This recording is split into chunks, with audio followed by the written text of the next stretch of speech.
මට තියෙනවා පුංචි කතාවක් අද ඔයාලට කියන්න. සමහර විට මේ කතාව අහන ඔයාට හිතෙයි ඇත්තටම මේ වගේ ප්‍රශ්න තියෙන කී දෙනෙක් නම් ඉන්නවද කියලා. නේද? කොහොම වුණත් මේ කතාව මට කියන්න වෙන්නේ නිර්නාමිකව. අවුරුදු 24ක ගෑනු ළමයි. ඉතින් එයස් මොකද්ද ලොකු කතාවක් කියන්න හදනවා කියලා මට තේරුණා. මම එයා දිහා බලන් හිටියා. ලොකු හුස්මක් ගත්තු එයා කතාවට මුල පුරන්නයි හදන්නේ. මම නිහඬවම එයා කියන්න යන දේ අහගෙන හිටියා.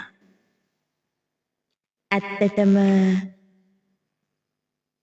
මේක මට කියන්න වෙනවා.